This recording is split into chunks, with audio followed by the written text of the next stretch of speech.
Which is better? Welcome everyone to Haven of Horror. As always, I am Subject. We've got a full panel tonight. Noah, Hayden, Robert, and I are going to watch and talk about The Exorcist II. I know this is a blind watch. Is it just for me and Hayden? Yes. Okay. Robert, you picked this. Why did you pick this? Why have you unleashed this on us? Oh, because somebody had to. Almost experience the John Borman's film of The Exorcist II, The Heretic. It's has quite the reputation as one of the worst movies ever made, as one of the worst sequels ever made. I don't know. I find it fascinating. It's an interesting train wreck. It must be watched by all. I told John this the other day. It's kind of a bummer I've already made you guys watch Sleepwalkers because now I cannot possibly top that. That is the pinnacle of bad movies I could ever possibly show that you is guys. kind of the pinnacle, yeah. That's not even bad. That's good. That is Well, Hayden's it new is favorite it's a great movie. film. But this is interesting, and one of the issues of this movie is it's kind of long, kind of drags in a few places. But thankfully, we have a full panel tonight, so that really won't be a problem at all. Yep. There's plenty of weird, interesting things to talk about with this movie, and that's one of the other reasons why I chose this and wanted to finally do this is because it is a weird movie. Like there are a lot of bad sequels, there are a lot of boring sequels. And there are certainly a lot of bad sequels that just rehash the first movie. This one doesn't really do that. This is a beast unto itself. And as far as like these first three films go in this franchise, what it comes later, but with these first three, you have like a really fascinating, weird trilogy of this train wreck sandwiched between, in my opinion, two great films with Exorcist 1 and Exorcist 3, which is the real sequel to Exorcist 1. Yes. But this is certainly worth watching and talking about. Tyler asks, who is Pazuzu and what have you done with them, Noah? Who's them? Yeah, I'm not sure what that means. The movie Them with the ants? No, what have you done? If he's referring, what have I done with Pazuzu? Nothing. I've never encountered a demon in my life. That's not true. So, Robert, before we get started, the last question I have for you is, it looked like when I was doing, not research, but mostly looking for a thumbnail for this, and I found this bizarre arrow cover that we're using. It's the background and the thumbnail. But it sounds like maybe there's two cuts of this movie. Do you know anything about that? Or am I misunderstanding? That's interesting. I'm not aware of any cuts that like publicly exist. I know when this movie first played in theaters, John Borman pulled it out of theaters, recut it, and put it back in. So I don't know if any of that footage is lost or still exists, whatever. So as far as like home media and availability goes, I'm not aware if there's another cut of this or not. I certainly haven't seen it. Okay. So this had a very troubled production. Oh, okay. So this is my source is Google AI because we just don't have time to do a deeper dive. But Google AI says there are three cuts. The original cut, which is 117 minutes, the recut version, which is 110, and then a home video version, which is like 98 to 103 minutes. And it looks like the Scream Factory release has both. at least both of the first two. Okay.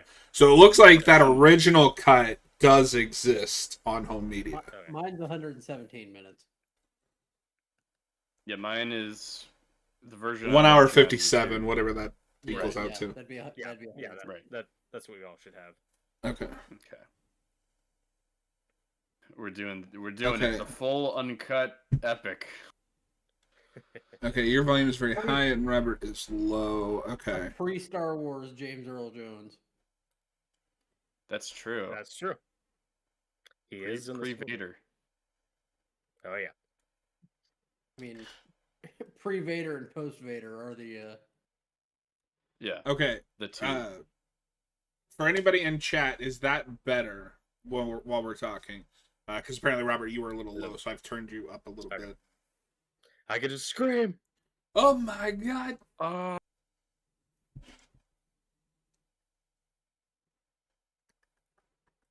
How does my volume sound? Is it good? Yeah, is everybody Fine, else good? Shut up. Oh. Do you like my soothing voice? I can Yeah, do Austin. my Richard Burton impression. Oh. Oh no. Quite.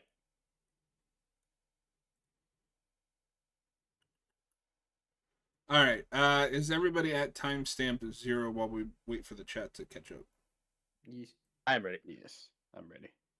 Okay. Tyler says it's more balanced.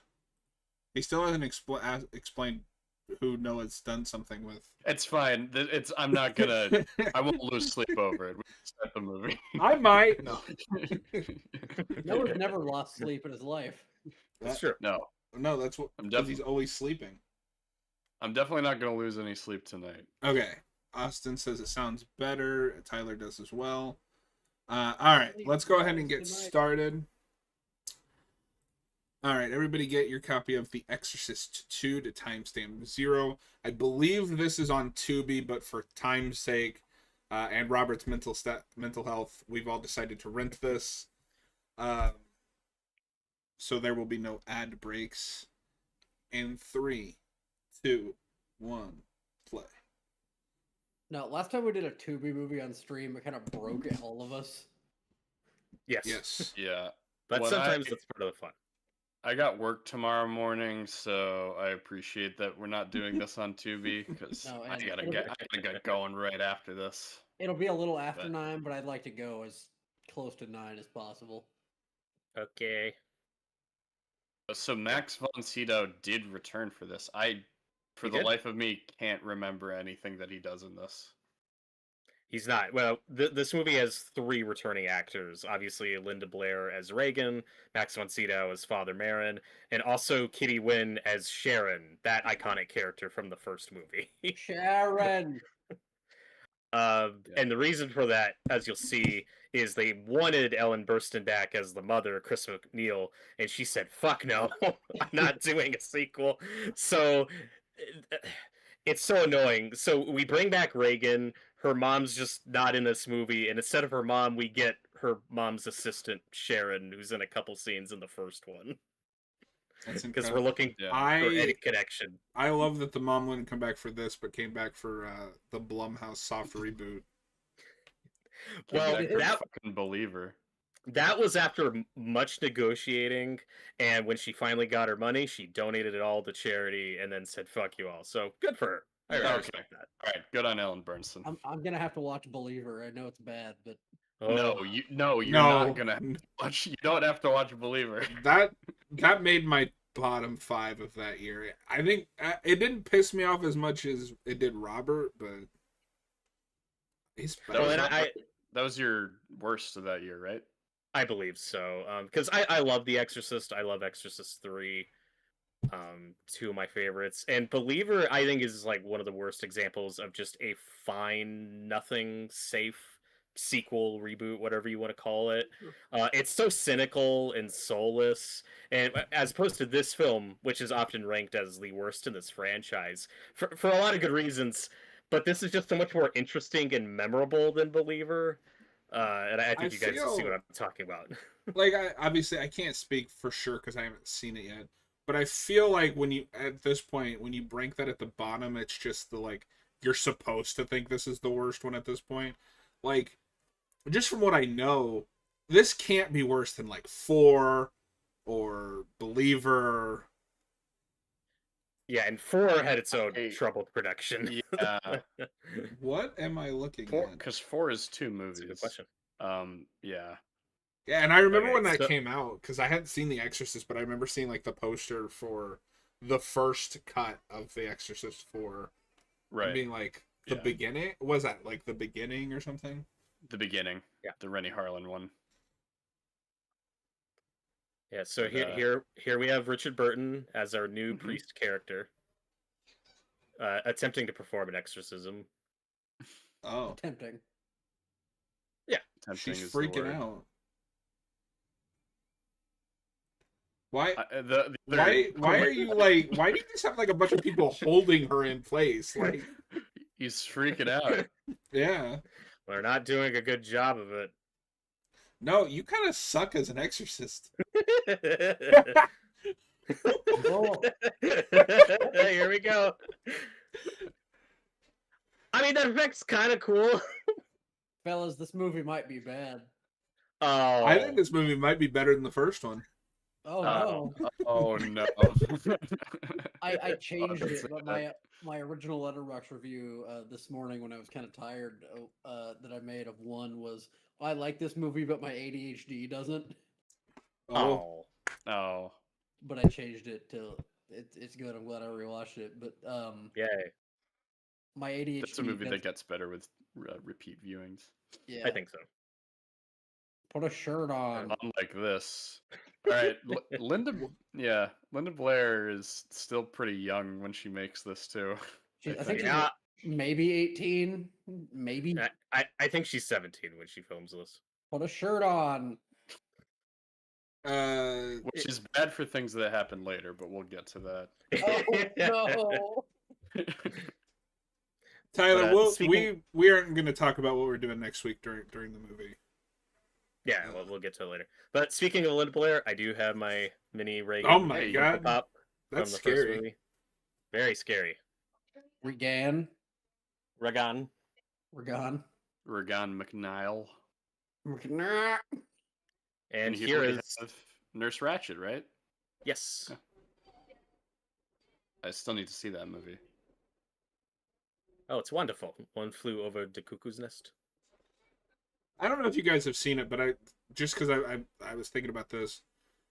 Does anybody know how this compares to like Poltergeist 2, which I've also heard is not very good? I don't know. I haven't seen the Poltergeist sequels. Yeah, I don't know anything about Poltergeist 2. Maybe this is a hot take. I finally watched the first one a couple years ago, and I thought it was okay at best. Yeah, I think it's all right, but I don't love it. I really like it. I like Poltergeist, but Hayden, that's you. Okay, so why? Reagan's in this psychiatric hospital. How do you guys feel about the set design? I love that it's right I out of love it. Star Trek. Looks like a Pokemon gym. Tyler, I've never bothered with any of the Exorcist sequels. Do you recommend the first 3? No, you gotta watch all of them. Watch every single one. I mean, Exorcist 3 is a great movie. 3 is legitimately a good movie. Like I It's told my my friend personal that, but favorite. I'm known for telling him to watch shitpost movies, and he's like, "No." I'm like, "No, it's like good. It's not." Mhm. I'm Yeah. Yeah. And Tyler, the writer of the original book, William Peter Blatty, wrote the screenplay for the first movie and then wrote and directed his adaptation of his own sequel, which is the third one. No, so if I make a that's why they serious call it a legit recommendation, sequel. 3, like watch 3. I can't recommend this one yet. I haven't seen it. Mhm. And then And apparently there's some movie that you have to see. Did you say you hadn't seen Poltergeist? I thought you watched that. No, I've seen Poltergeist. Oh, then I don't know what he's. I want to see. I want to read both books. I do Me like too. to see and- books and quite the often. Exorcist and Legion, but that Exorcist cover I sent is the one I want. I love that cover. That's creepy. And it's easy to ignore this one and say, yeah, this doesn't count. 3 is the real sequel because this movie had no involvement from Blatty or William Friedkin. Mm-hmm. I think they were in the middle of a legal battle from what little research I did today, like Yes. with That Warner was a fact. Brothers. Yeah. So- how long is Linda Blair in Believer? Like, like 5 seconds. Yeah. I think she's the Is that- post-credit scene. No, but basically, it's like the end of the movie. You just see her for Okay, a is second. it one of those? Yeah. because I know It's she's been in so it, long. but I forgot she was in it. That's how little she's in that movie. I've heard Yeah. like if you want good Reagan, it's not actually it's the Gina Davis show. Yeah, I've I heard want to. that show is I okay. want to see that show to see if it references this movie. Tyler says it was One Who Flew Over the Cuckoo's Nest. Did that come Oh, up? yeah. I Oh. missed it. Yeah, Okay. yeah, Yeah. because Reagan's doctor in this movie is played by the woman that plays Nurse Ratchet. Oh, I for Yeah. whatever reason. Okay, Yeah. I heard that, but my brain went to Halloween. Oh, Okay. weird. I don't know why. Okay. Nurse Chambers. Yeah, I was thinking of that one. I didn't even Very think of good because name. I haven't seen Cuckoo's Nest either.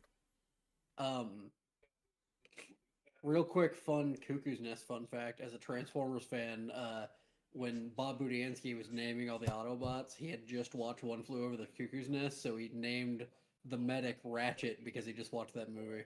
Oh, that's funny. That's I never funny. thought didn't about know that connection. I didn't Yeah, even. he's just like, it's an ambulance, Ratchet. If I'm gonna watch something connected to that, I'll just watch that prequel show that they made. Yay. Not, oh, the Ratchet series. Yeah. With Sarah Paulson. Okay, John, I don't know why when I watch the scene and I look at these priests, I feel like I'm watching that scene in Rome in Van Helsing.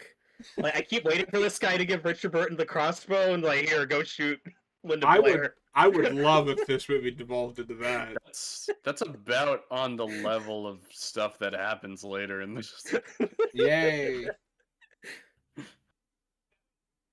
So one of the things that makes the first film so great is its authenticity, the documentary style filmmaking that Friedkin brings, and the sets and real locations blend together so well.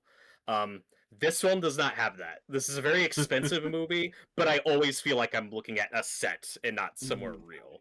And this is going to be a big problem later. From memory, too, this movie also has a lot of weird, out there kind of big ideas that I feel kind of conflicts with a lot of the themes in the first movie, but we'll get to those when they're presented. Yeah, okay. Immediately. Strange vision.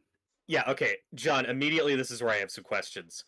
So this priest character, played by Richard Burton, is being sent to investigate the death of Father Marin, Max von Sydow, from the first one, even though it's 4 years later. Why are they doing this now? I don't know. They don't explain it. Why not? Yeah, to your point earlier, this movie was made for $14 million, which for 77 is crazy. That's a lot. Yeah. This costs more than the first movie. I don't know if you guys ever had this. So I watched The Exorcist earlier today in preparation for this. I unfortunately missed a lot of the third act because I was trying to get a phone issue fixed. But I always think of that movie as late 70s. So when I saw this was 77, I was like, wait a minute, that can't be right. Like, Exorcist is like 76. Yeah. And then I look, I was like, oh, Nope. 73, right? that's 73. That's crazy. Yeah, it is. Yeah, it's a great looking movie. Yeah, it looks, and I watched the 4K version on Amazon, which is a $6 rental, which is the most expensive rental I've ever done. But I have the 4K of that, and it looks great. I want to get that, but I just Unfortunately, I also have the stupid Reagan cover. Reagan. Why does this facility have like Star Trek doors? Why not? Okay, so I'm not even joking when I say I actually do kind of like that, just for being weird and out there. Yeah. I don't know. That's cool. I do, and we'll get into it later. Part of me feels like John Borman kind of wanted to make a sci-fi movie, but was for some reason forced to make an Exorcist movie. Yeah, the background on this movie is so strange because he was asked to direct the first one, and he said no. It down. Yeah, he found the story repulsive and he wasn't interested. And then he agreed to do the sequel because he wanted to make a sci-fi adventure movie. Excellent. Yeah, like what? I don't know. And Borman's a weird director. Made a lot of great movies. He made Deliverance and Excalibur, which I'm a big fan of. Excalibur is really fun. That's what was so funny about him is he hates the first movie because he finds it too dark and repulsive, and I'm like, you made Deliverance, which in my opinion is a more fucked up movie than The Exorcist. Highly recommend if you haven't seen it. I should Very check good. it out. I love that this came out the same year as Star Wars.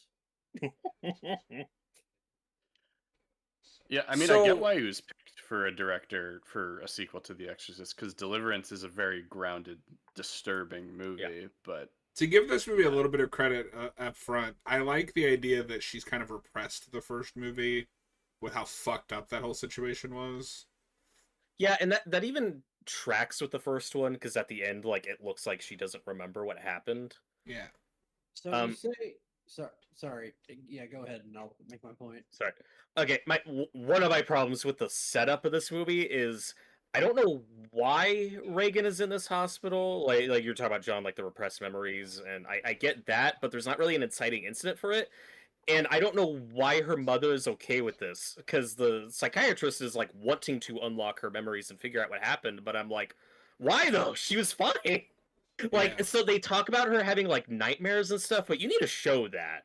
Like, this movie's missing a first act where it's like, oh, Reagan's spiraling. There's something wrong. Yeah, I feel like the first act should be her living with her mom and like a peaceful life, and then the inciting incident then you get here. Yes. Yeah, it feels like we're missing stuff. This would be like if Nightmare on Elm Street just didn't have that opening with Patricia Arquette being haunted by Freddy and like trying to... Exactly. Yeah, that's a great point. This is slightly off track, but okay, here we go. Austin asked if we've heard of the Lord of the Rings movie. I assume he's talking about John Borman. Yes. Austin goes on to say the pool scene is going to be replaced. What's up? Oh, yeah, no, go on. It was going to be replaced with Frodo and Galadriel's sex scene. Also, when Saruman's revealed to be evil, he turns into a woman to seduce. What? What? That's true. Everything you said is true. Why does want to make a horny Lord of the Rings? So Borman. Oh yeah. How does Borman hate The Exorcist for being too dark when he made Deliverance? I know. I don't know. I have not seen way Deliverance. More fucked up shit in it than The Exorcist does. John, you should see Deliverance. It's a good movie. It's a dark movie. It might be a good future pick for the show. To give Robert some ideas. And Austin said it was before Excalibur. So did he direct Excalibur? Yeah. Yes. Okay. Which, I mean, to answer your question earlier, that is a very horny movie, John. Oh. Well, because I remember you talking about that on a game stream, and I didn't realize that it was the same. No, Excalibur is Zack Snyder's favorite movie, which apparently makes a lot of sense. Yeah, I should watch that. He also, I believe, he followed up Deliverance with a movie called Zardoz, which I know nothing about outside of what Sean Connery looks like. Yeah. Austin says it was also going to be one movie for the whole trilogy. Yep. Cool. So this image here of Regan in the head in this like headset is Regan. Yeah. I don't know how to say it. I don't. Whatever. I see this as a thumbnail a lot in different YouTube videos, and I almost used this, but I was like, I like the arrow. I hope you like this. I hope you like this scene because there's a lot of these scenes. This looks like they're trying to give her a seizure. Yeah. Yeah, they're trying to get into her dreams with blinking lights and hypnotism. It is interesting how the premise feels like a Nightmare on Elm Street movie before Nightmare on Elm Street. Absolutely. Yeah, I've never seen anything that this guy has directed, so this is the first movie I've seen from him. But no, I definitely want to see Excalibur and I guess now Deliverance. This looks like how the brainwashing works in Avatar. Oh, there is no war in Ba Sing Se. It's true. Yeah, so the script for this was written by somebody called William Goodhart, and he was introduced or he was interested in like the psychological dream stuff, and I'd be curious to look at that script because everyone liked it, everyone thought it was a good script, and then this movie was heavily rewritten by Borman as he was making it. So at least according to Linda Blair, like this had a good script, and then it's just not what they shot. Mm-hmm. Yeah. This also has the most generic theatrical poster I've ever seen, which is part of what made it so hard to find a proper thumbnail, because like the regular poster is just her face. It's lame. How does this work? I don't know. I don't know. It's like a The other brain thing- transfer. What's pretty unfortunate, I just realized, is I believe this is the only thing I've seen Richard Burton in. Yeah, same. I can tell he's a good actor, but he just feels lost throughout this entire. Okay, so I haven't seen any of his work outside of this. Richard Burton was like a really big famous star in the 50s, 60s, did a lot of Shakespeare type stuff. This So guy. he was the priest. priest. So he was a big deal back in the day. By the 70s, he had a severe alcohol problem, and I think it really shows in this movie. Aw. Dr. Tuscan. She's a Tuscan Raider. Yay. I mentioned this a little bit ago, but I want to say again. Austin mentioned that this guy's idea for Lord of the Rings was to do the whole trilogy in one movie. I'm kind of sad this never happened now, because I want to see how the fuck you pull that off. Actually, having seen Excalibur, that makes a lot of sense. It absolutely does. Well, and that Lord of the Rings went through so many different versions and scripts and different directors, and some of that does spill into the Bakshi movie, which is like 1.5 books, Yes. I think, Yeah. kind of. Yeah, It's Fellowship and then half of. we watched all of them, all of those like animated Lord of the Rings. We did all the animated ones. I couldn't remember. I might have fallen asleep during the last one, but Return of the King is incomprehensible unless you already know the story. I like where there's a whip, there's a way, though. Because Noah, remind It's me if I'm right. Isn't it like Return of the King and half of Two Towers or something? Like they do something really weird because it's not connected to the other movies. Maybe I just know that. So Rankin Bass does The Hobbit, and then there's like rights issues, whatever. Ralph Bakshi does his own Lord of the Rings, and then Rankin Bass just does Return of the King. I don't think that's supposed to be a sequel to the Bakshi movie. I think that's just their adaptation. No, but it's because funny it to like line up that way. doesn't reference the No. other movie. I think no, it's more like They're it plays like a recap. sequel to The Hobbit. Yeah. Actually, I no, love because the framing I that has think- a framing device where it's like after the events, but Oh yeah. Anyway. Sorry, it's been a while. Last thing I'll say though is I Right. love like that green fucked up golem from one of them. I love Green Gollum. Yeah. So, So Richard Burton's getting plugged in. This for feels absolutely like no reason, he's like, I'm going in. this feels like Going they in. needed a sci-fi device, but they didn't have the money for it, so just two blinking lights. Yes, that's exactly. I'm not sure how it that is. works because Reagan's not hooked up to it anymore. So what is? Okay, so Nurse Ratched was going into Reagan's mind and then got lost, so Reagan unplugged out of it, but Nurse Ratched is still lost, so Richard Burton's trying to find her in Dream World, I think. What? No, is that right? Yeah. Regan, And this is an Reagan, action why are you- movie. And I'm very uncomfortable. why are you holding her like that? Yeah, that's fair. Maybe raise your hand a bit. A few Move your inches. hand. Oh Sounds my like god. Yeah. And there's evil Reagan. Wait, is that the Oh Priest from the- no. Yes, Remember the there's first Max one? outside. And he's dead. So Yeah, it's a is this- flashback. Is this I- his only appearance? No. Yeah. 'cause I like I I said before, I can't forgot. I he was can't in stop it. laughing at the look on that guy's face because he doesn't know what he's supposed to be looking at. Oh no. He's just Uh. having no reaction. He's like, So we're seeing flashbacks of Father Marin's death in the first movie, which happened off screen, and I think it'd be really funny to take this footage and put it into the first one. that should have been what the director's cut was. Yeah. Also, Linda Blair did not want to do the makeup again after how awful the experience on the first one was. So this is Wait, a how different is the lady. memory? What Mhm. is happening? Yes. Because the memory's like grabbing the nurse. Yes. It's the dream world, John. I believe what's supposed to be happening is, I think the spirit of Father Marin is lost in time or space somewhere, and so is Pazuzu. It looks really bad. So right now, I guess Pazuzu is and Reagan are fighting over Nurse Ratched, Well, they're fighting over her heart. her heart. Oh. Look at him go. Oh. Oh my God! Stop! This scene is 100% better every time it cuts back to the priest that is having no reaction to anything he's saying. I want to put the like live reaction caption on on top of it. Live priest reaction. No, that 100% needs to be a meme because it's beautiful.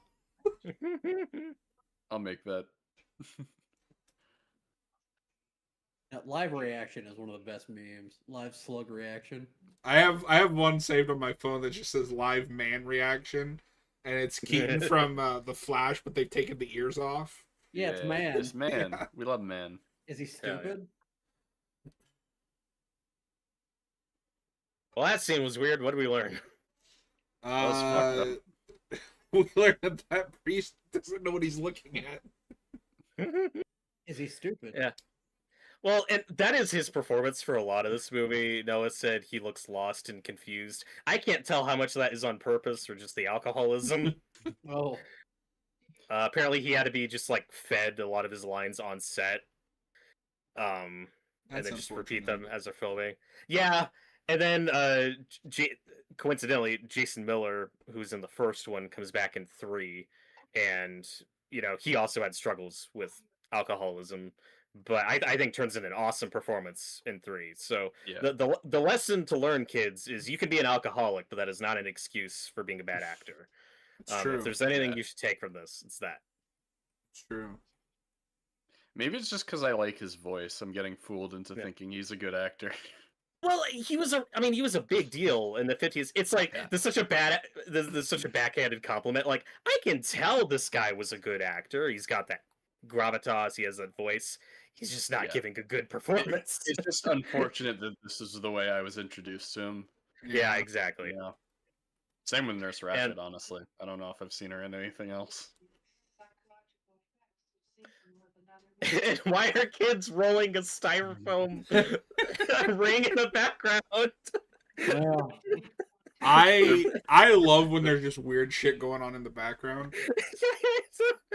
This is only semi-related, but one of my favorite shots in horror films is when it's just a normal scene going on, but there's like something in the background that shouldn't be there.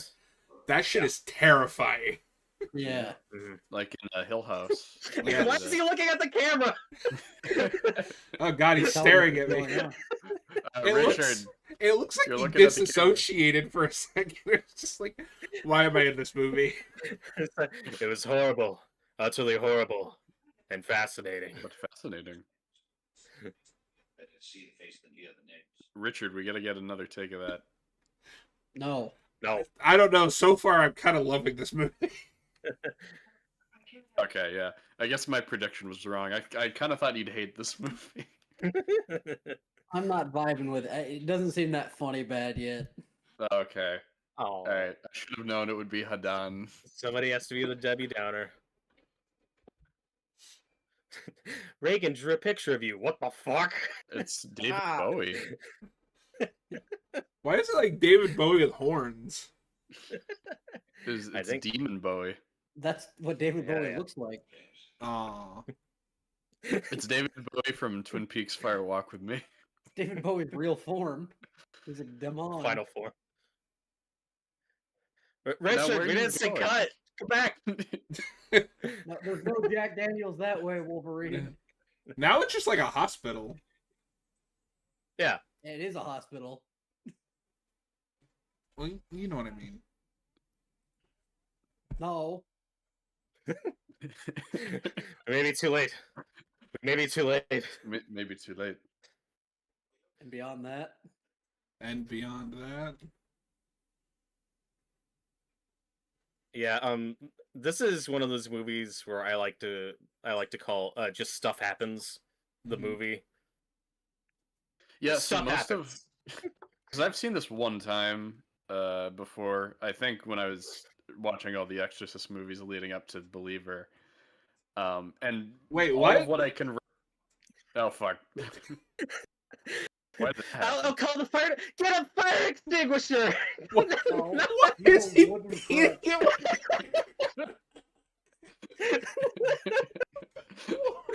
Why is he beating him with a crutch? Because he's drunk. I hope Believer ends with it cuts to black, and then the title comes up, and then that song from Shrek starts playing. The I'm a Believer. Yeah. So It's not Or- from Yeah, Shrek. This- why didn't you grab that first? Or Believer by Imagine Dragons. what is happening? Fire Safety with Exorcist II. Oh, it's that picture she drew. It came true. Yeah. She has Oh premonitions. my god. So She knew Rich- I have two things. One, why is he still beating him with that crutch? Two, this doesn't look like it's connected to the rest of the building. This looks like it's just some warehouse that they found. Similar set. This is set from like a sci-fi post-apocalypse movie. Hayden, are you amused yet? It's kind of funny. Yay. Aw. We're getting there. Noah, where were you going with your Exorcist marathon? I was just gonna say, like, because I was saying earlier, like, I only really recall like the stupid moments from this movie. Like every time I think of the plot of this movie, it's not like a series of events that make sense. It's and this happens and this happens. Oh yeah, and that happens. And you were there, and you were there. You were there. Speaking of, because I was quoting Robin Williams, Noah, do you like that Star Trek Robin Williams thing I sent you? It was the DS9.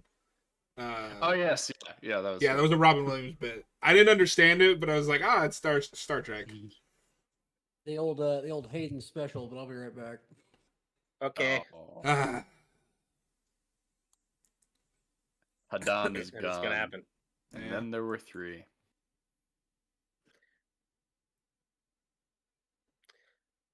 2 Now- hours later. oh, No. Now, one thing that I think is interesting about this, with the various like changes and what they were originally going to do, at one point the idea with this priest is he was not going to be a new character. This was actually going to be Father Dyer from the first movie, but they couldn't get that actor back either, so they just created a new character. And then Father Dyer is, of course, eventually recast in Exorcist III, where he's George C. Scott's best friend. He has a much bigger role in that one. So for that reason alone, I'm actually kind of glad this movie exists in the way it did, because if we got the version of this with Father Dyer and other characters they wanted to bring back that would end up in 3 then probably never happens. mm-hmm. Or there's a lot of baggage that they have to address. Like, Yeah. remember Well, that and I think- fucking crazy shit with Reagan you did a few years ago? I think Father that's part of Dyer? why, like, I mean, I haven't finished this yet, but I feel like it's hard to be mad at this movie now because we've had 3. Like, Exactly. Right. and I know And 3 3 wasn't popular at the time, but I feel like it's been reevaluated. Absolutely. And 3 obviously ignores this movie. It doesn't reference anything from it, but it doesn't really step on this movie up much either, just because like there's no characters overlapping. Also, Kinderman, the detective from the first one, he was supposed to be back, and then Lee J. Cobb, that actor, died, so they took the character out of the script. And if he was here, does Exorcist 3 happen? Probably not, because he ends up being the main character of that. Again, of course, recast, but still. No, this movie would have been better if they'd had, was it George C. Scott? George C. Scott, my boy. He needed, if he'd been in this movie, it would have been the best Exorcist sequel. But no, to rewind for a minute there, when she hesitates in the fire, it's like, if they killed the priest, I'm going to be pissed. What the fuck? there's a famous clip of William Friedkin talking about this movie, and he's never seen it. Or he never saw it. He only saw clips of it while they were editing it, and he saw some footage, and William Friedkin goes, "Is that a guy riding the back of a fucking bumblebee?" I mean, that's not what's happening, but it's funny. So Robert posted that clip earlier. Whenever you and Hayden get the chance, please watch that video. I need to it's watch amazing. that. When I was looking at to see what other people did for thumbnails, I also found I didn't get a chance to watch it, but it's like a 1-minute video about John Carpenter talking about this movie. I really want to watch that because I want to see what John Carpenter thinks of this movie. I actually did watch that before. He was just talking about a specific technique that he picked up on for Halloween. I would love to interview John Carpenter about this movie. What the fuck is that? I don't know. Oh my god. I'm uncomfortable. flying. Put some clothes on. Right? Yeah. So, I believe there is a wire on her, but that's it. This stunt is insane. They filmed this on a real skyscraper. I mean, it looks awesome. I don't know if it was worth it. I meant to say this earlier when we were first introduced to her again. I'm getting major Star Wars The Prequels energy here, where our actor has become a legal adult, so now we're going to dress her in much skimpier clothing. Yes. And even kind of not quite. I believe she was still 17 when they made this. Whoa. Yeah. No, her standing, like, that's real. And, like, with the cameras looking down at her feet, like, that is all real. It's insane. Oh, God. Mm. Right? So if you have a fear of heights, like... I hate heights. And John, she looks different because she has short hair in this one, but that is Sharon. She's like the mom's assistant in the first movie. You see her in the house a couple times. So she's here because the mom's not. Like, she is her stand-in. Honestly, I'm okay with that. Like, we did that kind of stuff all the time. Sure. Oh, good morning, Sharon. Does she not just live at that asylum place, though? No? Okay. I don't know. I think maybe the idea is she used to when she was a bit younger, and she's that decoration is a choice. Yeah, I don't know. I guess they're birdhouses, but they look like giant metal dice. They're like retro futuristic birdhouses. Oh, yeah, because 70s. John Borman really wanted to make a sci-fi movie. Yes. Hey, look, it's our boy Sharon. You missed an insane shot. Oh, good. Mm-hmm. Yay! What happened? So she's like walking on the skyscraper, sleepwalking. Okay. They filmed that on location with like no precautions, so she's like really at the edge of a skyscraper. All right, I will rewind it to where we're at. When we're done. No, when we're done. Okay. Everybody go back. No, remember the stairs? Yeah, and to their credit, on those stairs while it's raining. Nope. No, two people died on those stairs. And when they were making this movie, they actually weren't allowed to film in Georgetown again. So this is all a recreation on a soundstage. And to their credit, looks great. Yeah. My favorite Exorcist the Stairs moment is in that Netflix movie. I forget which one it is, but it's one of those. I think it's one of the Russo movies where they film at the actual stairs place, and you can just see the sign where The Exorcist was filmed in the background. Yeah, I've heard Austin talk about that. An Exorcist movie that has that in it, or no? It was one of those like Chris Evans Russo brothers action movies, and they filmed on location at those stairs. And there's just a plaque in the background that says this is where The Exorcist was filmed.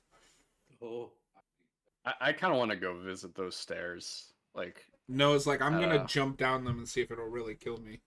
Yeah, I'm gonna do it, guys. Wish me luck. I'm gonna become a priest and then jump out that window. Oh no, that's too complicated. I'm gonna do all that. I love the idea of somebody going to like I don't know what like because you have to get some kind of like preschool or whatever. They're like, what are your goals? I'm gonna graduate and then I'm gonna go to the Exorcist stairs and jump down them. I'm gonna go to the Exorcist house and take a running jump through the window.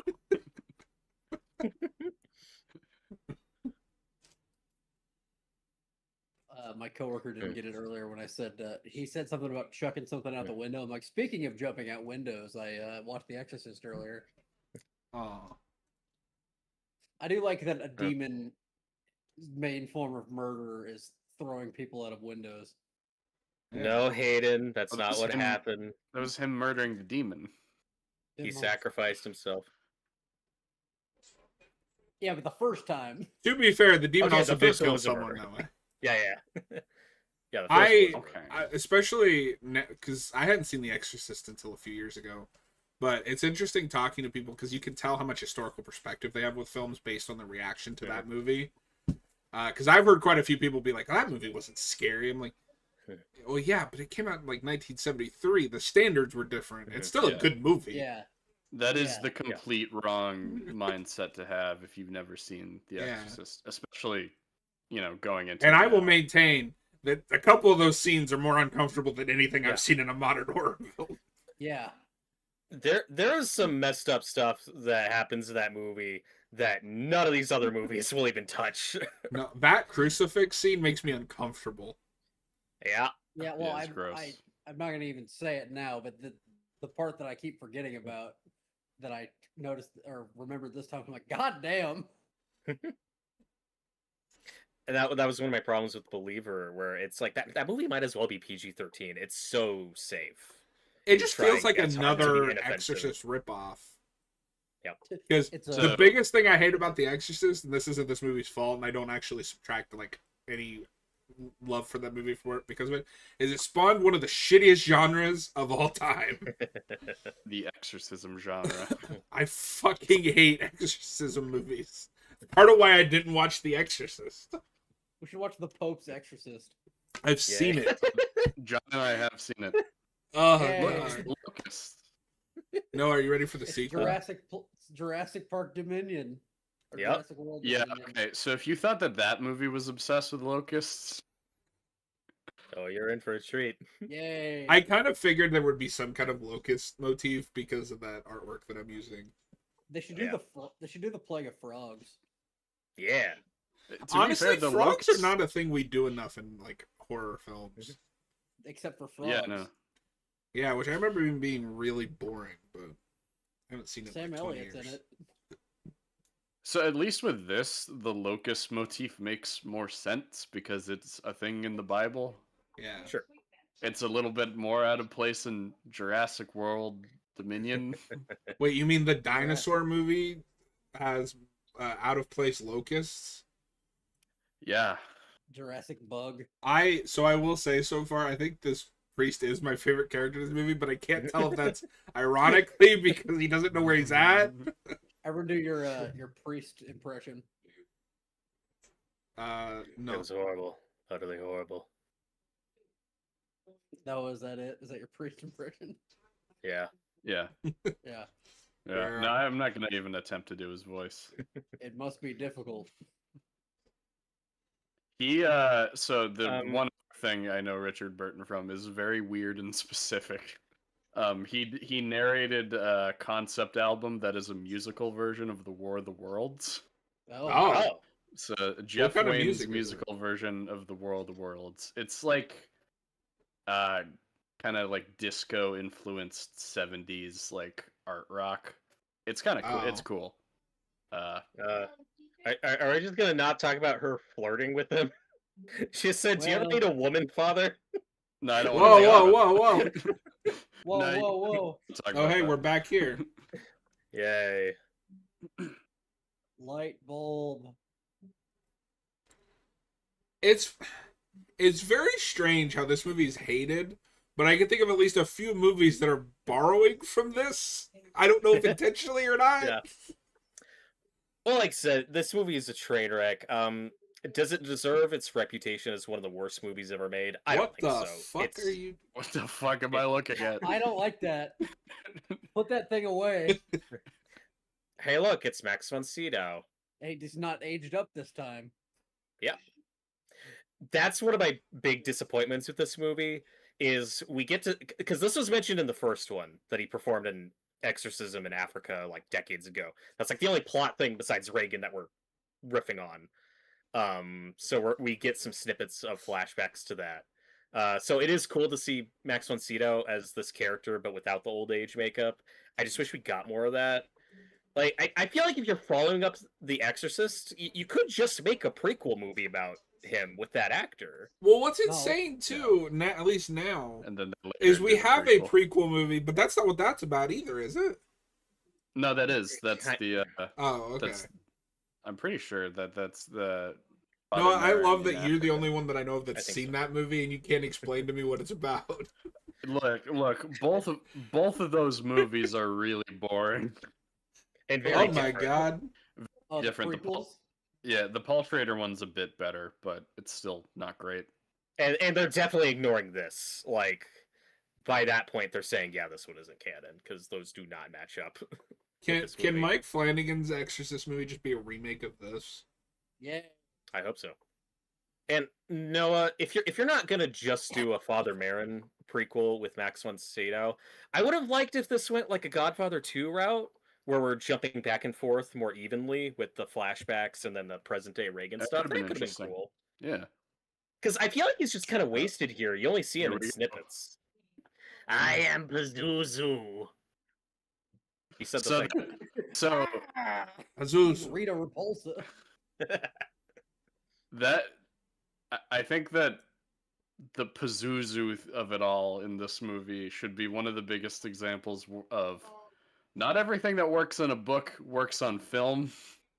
Mm-hmm. There's a reason why they did not say the name of the demon in the first movie. Pazuzu sounds like one of our like bits.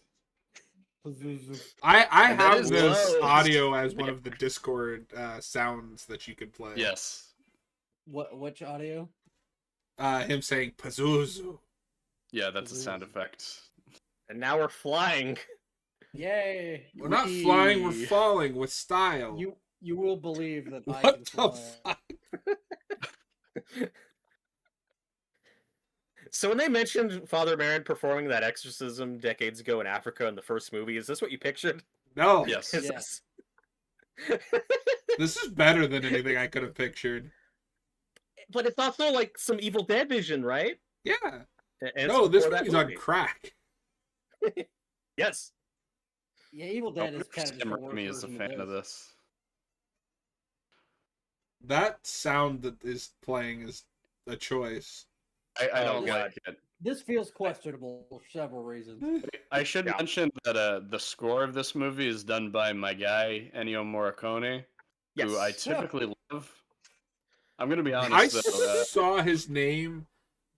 Am I right? That's the guy from The Thing, right? The guy that does the. Yeah, he does The Thing. Okay. He did the score for The Thing, and I thought his first name was something else. That's why I hesitated. Yeah, the fact that the guy who came up with like the most famous sting of all time did this is really funny. Yeah. So I love Ennio Morricone. He's one of my favorite composers of all time. I'm gonna be honest. The score's kind of whack. Oh. Yeah. Why say that? So I think some of the music in this movie is good. I like Reagan's theme, which plays a few times. And clearly Quentin Tarantino liked it because while Ennio Morricone does the score for The Hateful Eight, it also samples some scores from his other movies, including this one. Oh yeah, I read about that. Reagan's theme in this plays in one scene in The Hateful Eight. And I think The Hateful Eight also used some unused music for the thing, which is cool. Oh. That is cool. I'm just imagining Tarantino's The Exorcist now, and I need to see that. So what's funny about The Hateful Eight is I've seen it, but I've only seen the extended version where it's a show. Oh, okay. I haven't seen that cut yet. I like cut episodes like that, but it's the only way I've ever seen it. He does not give a shit about what's happening on screen. Nope. I'm watching The Hateful Eight instead. Oh. No, I still need to watch that version. Kokumo. Kokumo. We should do the triple feature of There's a Hateful Eight, Magnificent Seven, and then that Adam Sandler movie, The Ridiculous Six. Oh. There it goes. It's back. It's It's funny every time. Is that a guy riding a fucking bumblebee? I love that he thought it was a bumblebee. It's so funny. I do question the validity of the other story he tells in that clip, just because I don't know where he got that information. Well, he said he heard it from one of the executives, so take it however you will. Either way, it's great, and William Friedkin's a great storyteller. What is the point of this? This is cool. It's taking you on a journey. Yeah, it's soaring over scary. Africa. This is my favorite Disney ride. Zebras. Oh my god. Stock footage. Oh. Whoa, boy. Whoa. Instead of I bless the rains down in Africa, I'm gonna be honest, I don't fucking know what's happening. Whoa! So he's being showed Kokumo. Yeah. No, this is stock footage. Oh my god, it's The Shining. It's I was gonna say that's just the opening to The Shining. They've got the shitting. No, this is made first. Oh yeah, you're right. The screaming's dumb. Oh my god. Okay, pay attention. This is the best scene of the movie. Whoa. That guy, like, What the fuck? I think this is one locust. Yep. Oh yeah, there he is. There's our boy.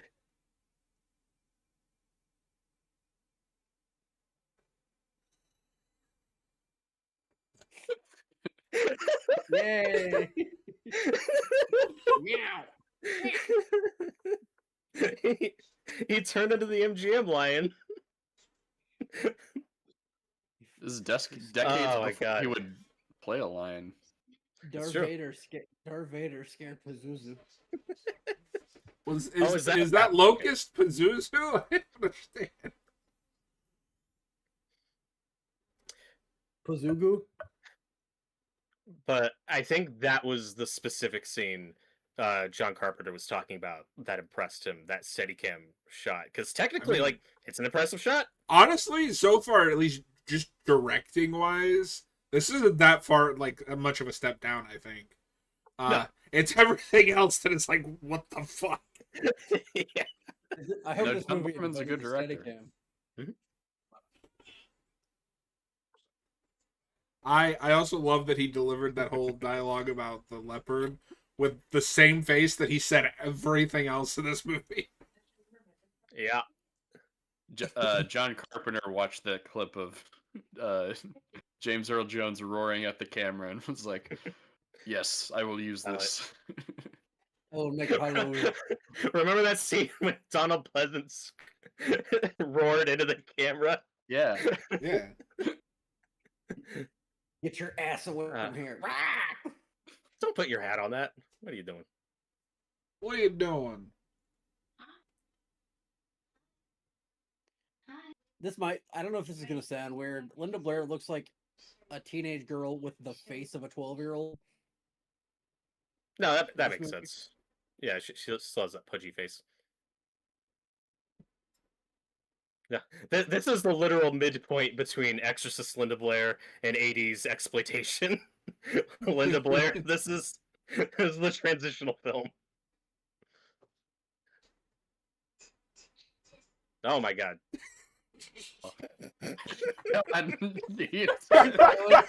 Silence. We must cease.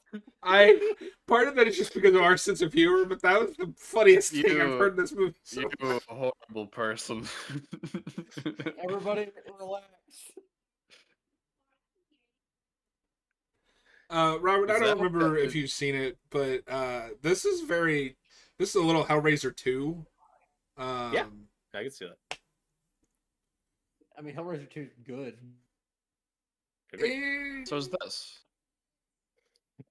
Hellraiser 2 being good is debatable.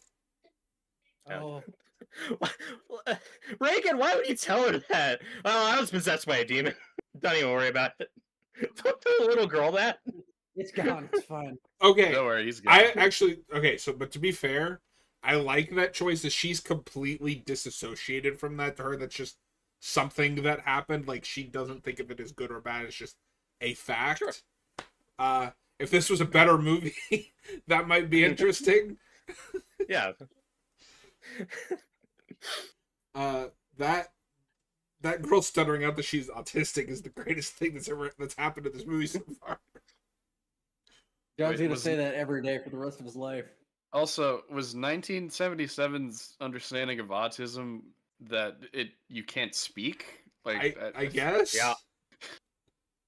I don't think that's what that is. And her mom walks into the room and is like, "Oh my god, she's talking. I'm taking her home." It's like, you don't want to run any more tests? No. Well, in the 70s, the minute you showed signs that it was better, it's done. You're better. You don't regress. Sure. Fix it. Improve. Like, what am I watching? It's the end of Austin Weapons. is- It's like eventually they started talking again. Austin is Matt is yelling at me for saying Hellraiser 2 being good is debatable. Now Hellraiser 2 is good. I think it's the worst of the good sequels. No. Oh. Not the Richard worst Burton. sequel, the worst of the watchable ones. No, you think Hellraiser 2 is the worst of all of them. That's You not like true. I 7. saw Hellraiser 9. You like 7. I do kind of like 7. It's all right. Which one's 7? Is that the internet one? Wait, no, that's 8. 7 is the cult. I just keep seeing clips of the one where it's like there's a guy typing on a typewriter in hell. I think that's 10. That's the only one I haven't. I unfortunately, Hayden, have seen all of them except 10. Watch 10 right now. Ugh. Don't hide behind science. You're better than that. Science is dumb. To your point, Robert, earlier about it's weird that the mom's not here. She said, "I'm irresponsible while her mom's away." I don't like that line because that's not the character that I saw in the first movie. But it kind of reminds me of Child's Play 2, where we couldn't get the mom back for that, so we just have to explain that she's locked up somewhere. It's like, We're still on that thing. Put it down. Well, no, this is a different one. It's a different color. That's the wheel of autism, and that's what you play with when you're autistic in this facility. The wheel of autism. Yeah. Keeps turning. And it's like octagonal because it's autistic. Guys, they're building a spaceship. Those are just gears. Wait, where are we now? It's like in the Predator. Andor. It's the It's next step Andor. of They're human building evolution. They're building a spaceship. Why are you at a in museum? facility. This came out the same year as Star Wars. They're building the Death Star. We figured it out. Monkey. Just like Andor. Oh my god. Robert, I kind of think that John Borman's Star Wars would have gone hard. Yeah. Oh yeah. That sounds scary. John Borman's Star Wars. Yeah, it would have been You know what, horny as hell. I still yeah. want Cronenberg's Wait, Star Wars. what? No, they're talking. And No, he just said, "I'm not allowed to talk to you. Doctor's orders." What? Yeah. Can't talk This to scene women. is important, though. Is it? Yes. Is any scene in this important? Oh, is this gonna get? Is this gonna get questionable? I don't know. I think in how it relates to the first one, it's pretty questionable.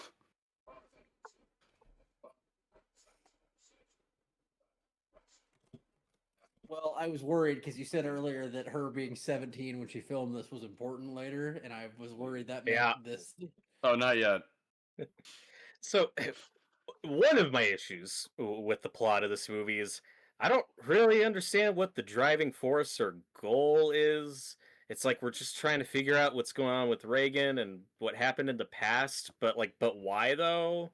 Like, there's not like an escalation. It's not like she's getting worse. Like, things aren't happening. No, unfortunately, I think her not wanting to wear the makeup is a detriment to this movie. It is. If you need some kind of like ticking time bomb, like Exactly. something went wrong and she's dying, or Yeah, I totally get why she didn't want to do that again, but yeah, that's fair. No, so it is detrimental to the film, but I completely understand. I think more so that should have been a call like, we need to find a better way to do this. Yeah. Hell, with all that makeup, you could have just gotten somebody else to do it, I would think, and just have her do the voice. That is what they do, because like Okay. we saw that flashback earlier. Like that was with the double. Okay, I wasn't sure if that was new footage or It was new footage. Okay. Pazuzu. Yeah, so you could have just done that. I couldn't tell. Austin says in Borman's Star Wars, the Emperor would become a woman and fuck Luke. Hell yeah. Probably. Hell yeah. We're back in this room again. Back to the lab again, yo. Hayden, I think your movie is coming. It's coming through a little. Yeah.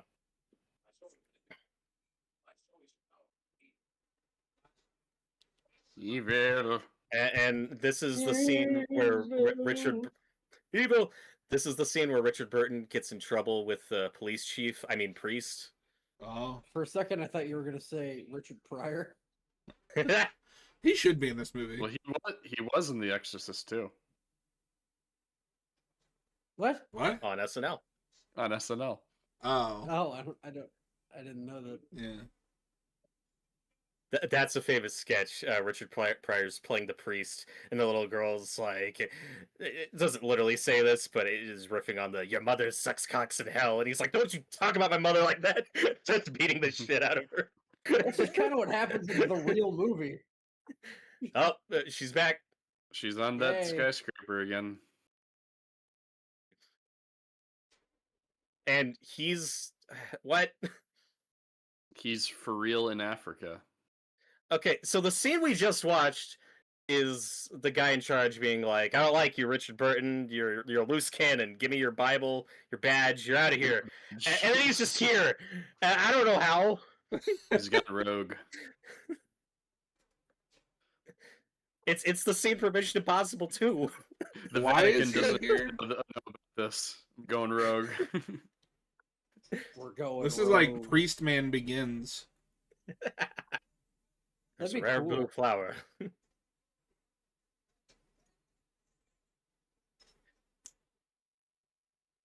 And this is what I'm talking about. We're always very obviously on a set. No. Yeah, I think you're going too big too fast. Like, Yeah. The Exorcist is like almost a one-room drama. This I don't know how to describe this. Good. Yeah, like the biggest they got in the first movie was like the opening, but at least that was on location and just one little contained scene. Yeah, it's funny how authentic the stuff in Iraq feels, and you get to this movie, and you're like, "This is weird."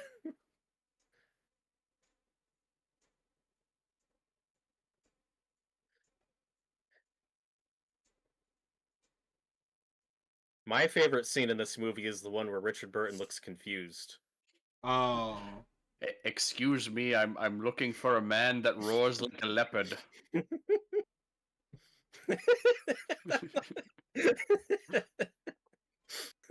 This is the weirdest rave I've ever been to. Not me. So okay. So let me get this straight. He saw this in a vision brought on from memories of the girl that was possessed. Yeah. But it wasn't a flashback that was happening concurrently. Well, some of it was a flashback with Max von Sydow.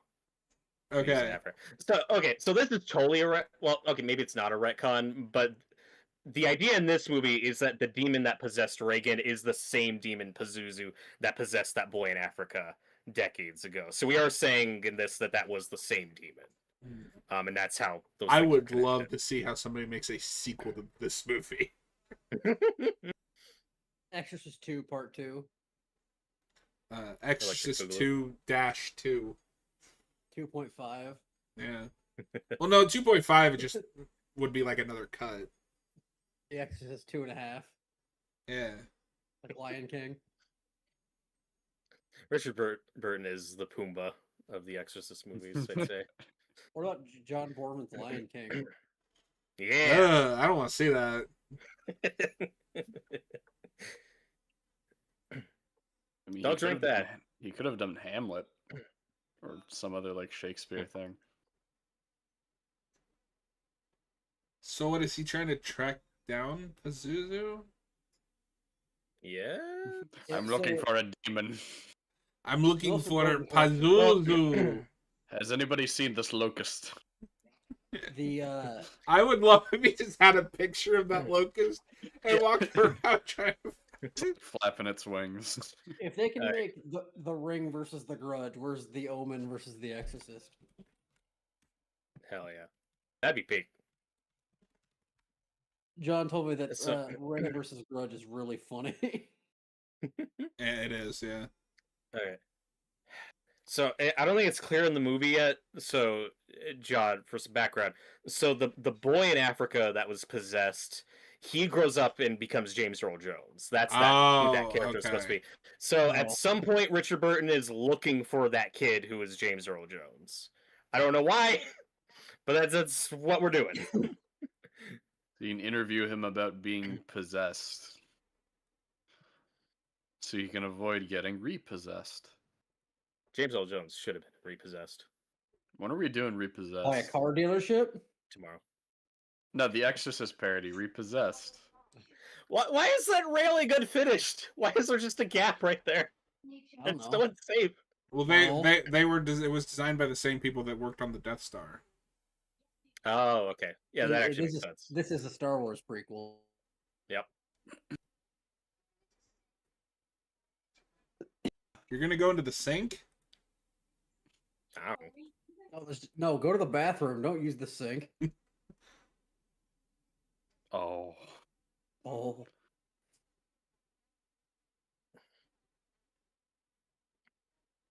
I do want to watch that movie with from the 80s from the director of Friday 5 because that movie looks insane. Yeah, Savage Streets. Savage Streets. Yeah. Yeah.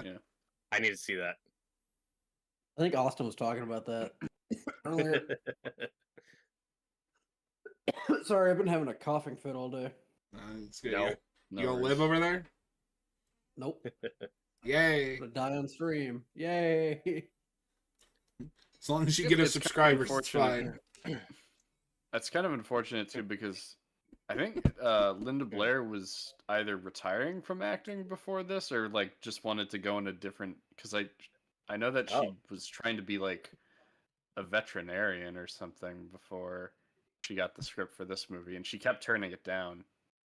So I just looked up her. Just looked up her filmography. Sarah T. Portrait of a Teenage Alcoholic. Yep. Oh. No, she is an actress that I feel like when you're in something like The Exorcist, I feel like your career should be consistently pretty high. But I feel like she's in mostly crap. At least, yeah. Looking at her film filmography. I mean, that's not uncommon though for child actors. It's hard. Yeah. Because the people don't know what to do with you. She dated Rick James. I don't like that. Yeah, I heard about that. That's icky. Oh, are you thinking of Rick Springfield when he was 25 and she was 15? She's 15. No, Rick. No, she also dated Rick James. What is it with Ricks? I don't know. She just likes Ricks. Anyway, to explain what's going on, in a vision, we saw a flashback of the guy who died falling down here, and now Richard Burton's looking for his body for some reason. Okay. I don't know why. I remember I remember like the flashbacks to this, but I wasn't sure what was happening in those flashbacks. No one was. I'm glad Robert is here to explain the plot of this movie because I can't keep track. Robert's read the Wikipedia. I'm not sure. And now I get tap dancing. She looks high. She looks like she's being forced to do this at gunpoint. Probably. The tap dancing stuff was not in the original script. Robert, being held at gunpoint is the first movie, not this one. Oh, okay, that's true. That is true. Yeah. But like Noah was saying, the tap dancing stuff was a last minute addition, and there's a great interview with Linda Blair where she's like, "Yeah, I don't know why we did that. We are just tap dancing." Yeah, okay, I don't know. I think it was literally like John Borman walked up to her one day and was like, "Hey, I think Reagan should tap dance." Yeah. No, it's probably more like he goes up to her in a drug-fueled frenzy. Hey, we're gonna tap dance. You're gonna tap dance now, okay? Kid, That's what you gotta do. get your shoes. Meanwhile, in Tatooine, And yeah, like, what is the thematic juxtaposition of cutting between those two scenes? Like, what's the relevance? I feel like, well, okay, I feel like not the tap dancing thing, but from what I've seen of this movie so far, I feel like there's a really interesting thematic idea somewhere in all this crap. yes, there are interesting ideas here. I just don't know what to do with them. So these guys look like extras from an Indiana Jones movie. I do think that there's interesting ideas in here. I don't think they work for an Exorcist movie, and especially a sequel to the first one. I agree. Some of them. I like the idea. If you're gonna retcon it, I don't love this idea, but just with what we have here. If you're retconning that it's the same demon from Africa to Reagan, I like the idea of having to have somebody like trace the steps back. Yeah. But there needs to be a reason why. Like, and that's because Regan looks like she's living a normal life. She's fine. Like, I just love that. I am not a devil worshiper. Yeah, and now they're like, Pazuzu. Oh fuck, Richard Burton's evil. Yay! Richard, get out of there. She's like, what? Go away. What? Okay, so the point of the tap dancing scene is there is a psychic link between Reagan and Richard Burton. So when he's getting stoned, she is also getting stoned. Oh my god, it's the scene from E.T. where E.T. gets drunk. Yes. No, Robert, she was already stoned. Oh. This movie is weirdly influential. Everything about modern cinema can be traced back to this. Yeah. It's an important film. It is. I mean, in all seriousness, it wouldn't surprise me if, even though this movie's hated, that it influenced a lot of filmmakers from around this time. Yeah. There was one critic who reviewed this movie and said, if you watched it with the sound off, you might think it's a masterpiece. What does that mean? Look, just because of the visuals and the weird ideas. I tried to find the show. It's not streaming. Yeah. I'd like to. I initially had no interest in that show because I was like, "There's no way that could be good," but apparently it is. My biggest worry is if it ends on a cliffhanger, I'm gonna be pissed. Yeah. They'll make season 3. Fox. I fucking hated watching Fox shows because there was no guarantee that they were gonna go anywhere. They were. Yep. They were Netflix before Netflix. Yeah. So we've been talking over a lot of this, but I think one of the big things about this movie that doesn't work is the sound design. The sound design is a really important factor that makes the first movie as good as it is, to the point that it won an Oscar for best sound. Mm-hmm. The sound in the first one is incredible. Here, there are so many scenes that are just unintentionally funny and weird, and it's like, it's just nothing's gelling together. It's a flying nun hat. Yeah, what the fuck? They fly now? Kind of related to sound and going back to the score discussion a little bit. I think another thing that this movie is severely missing is Tubular Bells. I don't know why it's not in this movie. I had on vinyl. Me neither. Tubular Bells is a really weird and interesting album. I've kind of had a tradition of. It's one song. Why is Van Betty carrying a cross? What the fuck? Isn't that guy? Wasn't the guy who made that? Who made Tubular Bells like 17 or 18 when that came out. Like, Yeah, Mike Oldfield. Possibly. He was Yeah. like a child prodigy. I've And kind of special- I've started like a new tradition of re-listening to that every year around October, even though it's not really like a creepy album. So it's just that part. It's just the intro. it feels like we've shifted from wanting to make a sci-fi film. Now we want to make an adventure film. Yes. Well, John Borman wanted to make a sci-fi adventure movie, but he was Yep. There you go. had an Exorcist movie slapped on him. I feel like there's a way to make an adventure movie out of an Exorcist sequel. I don't know. I think Guys, so. look, it's Ned Beatty, Special guest star. star of Deliverance Yeah. Oh. Oh no. and Superman the movie. To your point, Yeah. Robert, about Well, and, audio mixing, And Toy Story 3. I can barely hear this guy over the plane. Yeah. Which is I weird think I because they're very clearly on a blue screen. Oh my god. I Oh my god! need to. This is not the first movie I've seen that's Ned Beatty's a the Fur pilot. movie. He's in. What's the other movie where he's a pilot? Let me find it. I can find the Is it name. Network? No. No, The famous scene where he No. flies. they fly now. I don't know Fly what now. that means. Oh my god, it's like I'm really in Africa. Oh, I bless the rains. I down mean, there. you don't know what Africa looks like. This could be Africa. That's true.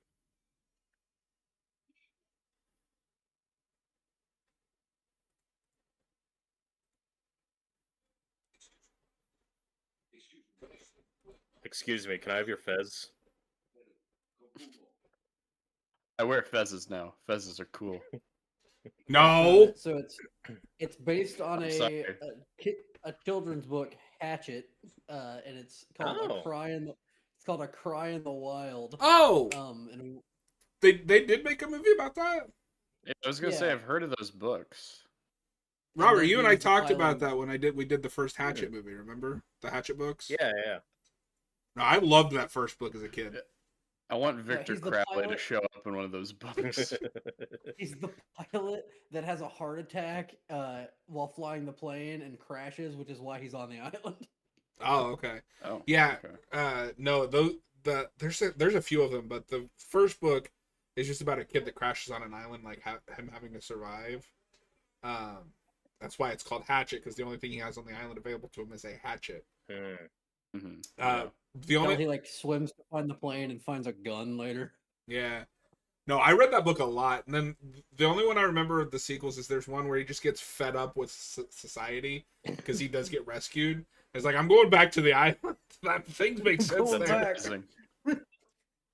He's like the ultimate "we live in a society" moment. I'm gonna go back to a desert island. He's Linda from Sentinel. Kokumo. I want Kokumo. Uh, I want Kokumo so I can talk about Pazuzu. Kukumo Pazuzu. Oh no. I think this scene is Richard Burton's best acting. He's at Of all like an time? 11 Ever? of confusion here. Yeah, not just in the movie, but his whole career. Yeah. he has never looked more confused in his life. He's like, oh, a woman. Hello. I'm gonna name my son Pazuzu. He's scared. I'd be scared too. Oh no, a lady. He is carrying this movie on his shoulders. Like, Guys, His drunk Guys, shoulders. I'm being 1000% genuinely serious. What was the point of that scene? to show him scared. Why was that scene in this movie? You Why know not? why. Oops. There are two reasons. Did this movie really need boobs? Yes, Yes. all movies do. I mean, I don't know. Every movie ever needs them. You have to edit in. You have to edit them in yourself if they're not already in the movie. I walk a lonely road, the only one that I have ever known. I don't mean to harp on this again, but I mean, Tubular Bells not being in this movie is kind of like like RoboCop, the RoboCop theme not being in the second one. It's like it should be there.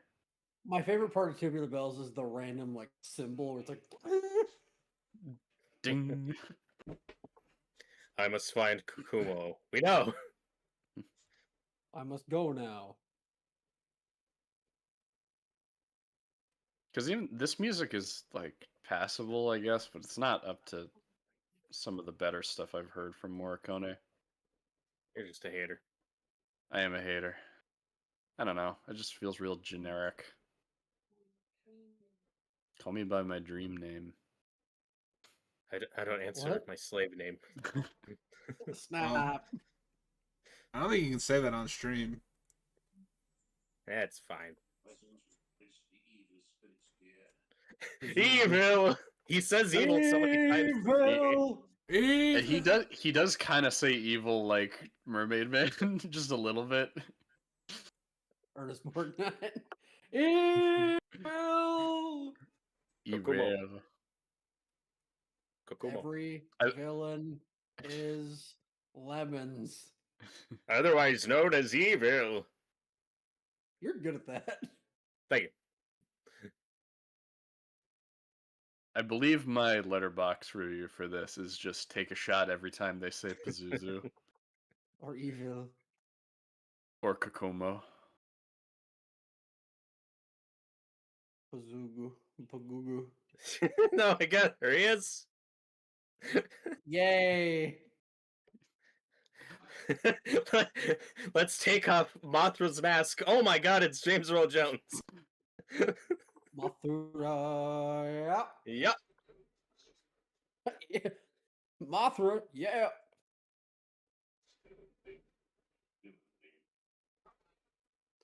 I also wish James Earl Jones was in this more. Yes. He should be the one possessed. I wish he was wearing this costume all the time. In real life. He's recording Vader and he looks like this. I must wear the locust outfit. George must wear the costume. Okay. Okay. And John, to your what you were talking about earlier with like kind of the narrative and the investigation, part of that story would have played better because remember one of the early ideas was this priest wasn't supposed to be a new character. He was supposed to be the priest friend in the first one, who is George C. Scott's friend in the third one. Because he's not in the first one very much. Yeah. So you gotta have a whole chart. Yes. Oh god, there's so many fucking characters. But that would have made more sense, and that would have had more of a connection for the audience. What is happening? Robert's house is an Exorcist character chart. Oh yeah. It's like the Red Letter Media Friday the 13th video where Jay has like a chart of all the characters from was it part 4? Yeah. And if you haven't seen that video, you need to. It's incredible. All right, I started it, and then he has like an entire just like cardboard cutout that has every character in 4 on it, so he can keep track. I finally watched my I finally after a long time watched a Plinkett review. Oh my god! Congratulations! Because it was peak. He said he was subverting my expectations. I told him to go fuck himself. Oh my god! Oh no! Why would you do that?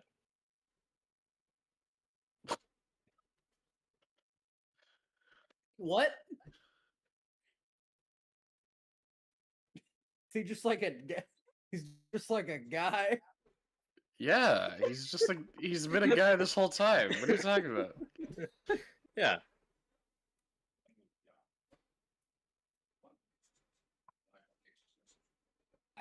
You know what I meant.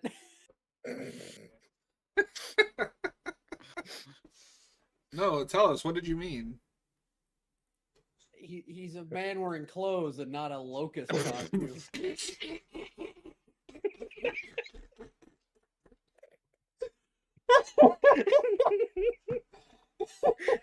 I would hope so. Although James Earl Jones completely nude throughout this movie. He wasn't nude though. The locust outfit was his. He was always a man wearing clothes. You know what I mean? Now I it's was true. not ready for the response to be a man wearing clothes. If you can believe such things. Hey, you know, this isn't even the creepiest character played by a member of the Jones family. That's Sleepaway Camp. Oh, That's true. That guy is scary. Yeah. Snap. Oh my god. That's a lot of locusts. That's a lot of fish. What if Matthew Broderick was the priest in this? Well, they should make Oh, that. he would have been They like should be Flanagans. Like 12. It would have been like 12. Never mind. That'd be cool. Ferris Yeah. Bueller aged. Oh like my this. god. They're They're eating each other. I don't like any of this. I don't like it. Turn it off. Even James Earl Stop it. Jones says it like evil. Evil breeding Evil. evil. Evil will always triumph because good is dumb. With the help of science. She blasted Okay, you with science. So, if you lost track of what's happening, so James Earl Jones is like breeding locusts and making like good locusts out of the bad locusts. I think. What? Okay. Yeah. All right. Are they creating a good Pazuzu to fight the evil Pazuzu? Yeah, they're creating good Zuzu. Gazuzu? Gugugu?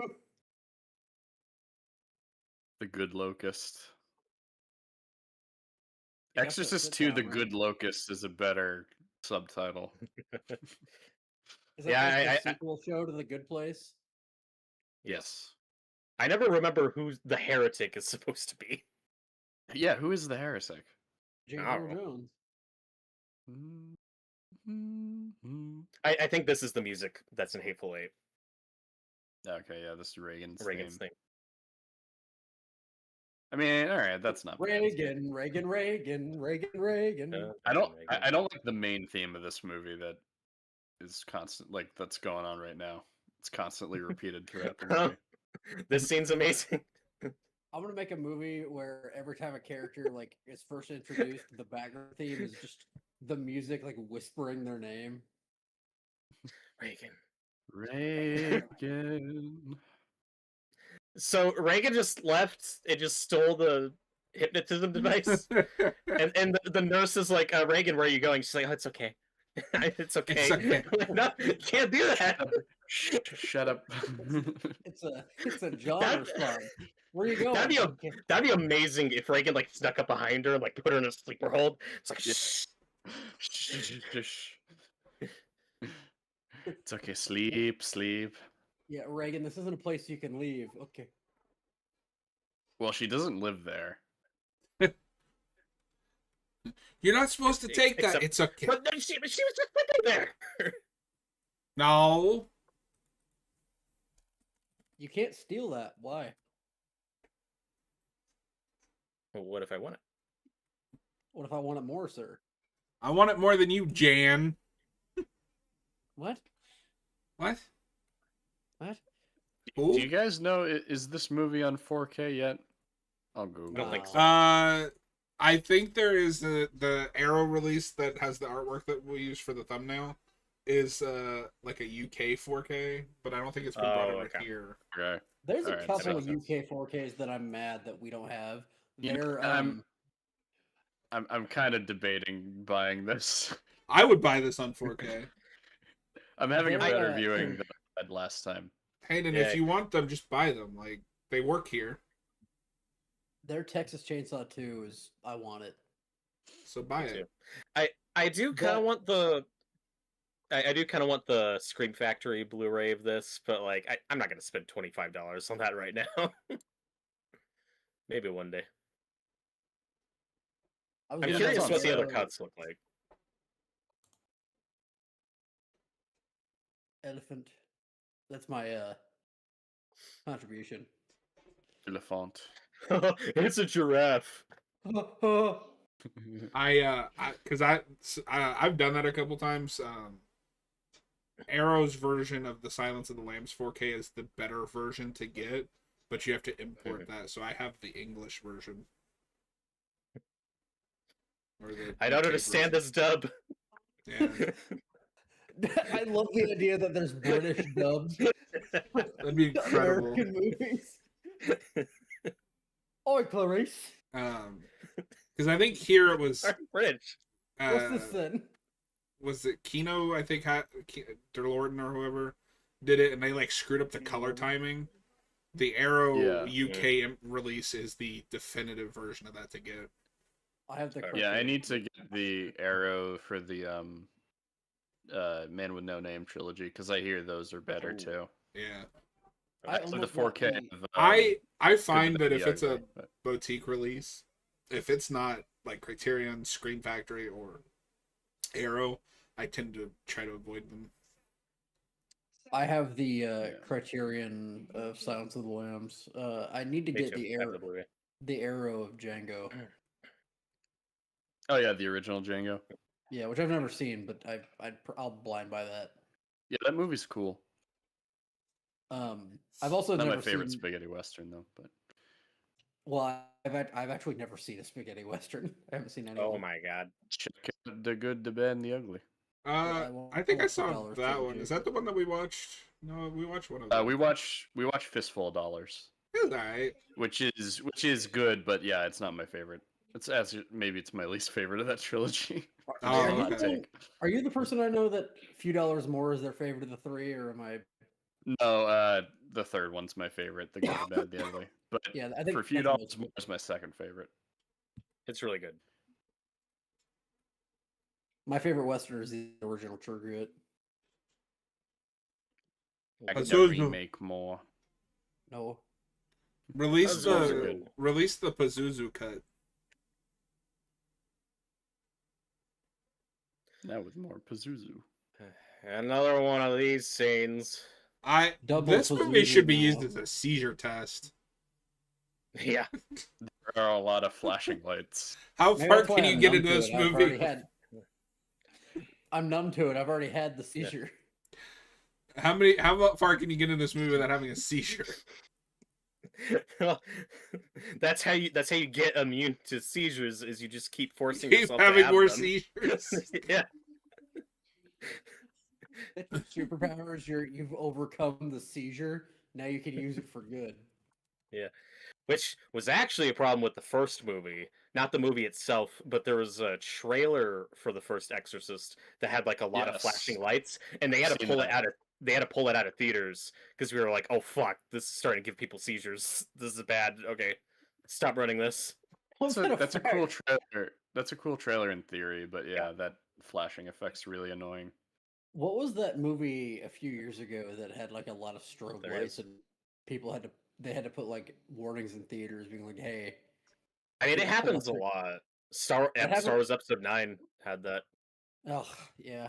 Okay. Incredibles. Sorry. I was thinking of Incredibles too. Yep. It turns out I'm wrong. That Arrow set is just a Blu-ray. It looks like there isn't a 4K. Okay. To your point too, Robert, I would hold off on the Blu-ray because I read a review about it earlier. Apparently, the Warner Brothers Blu-ray is awful, like picture-wise. Oh. The Scream Factory one is. Yeah. I don't know. What else would I be talking about? We've been yapping. The ghost of Marin is helping.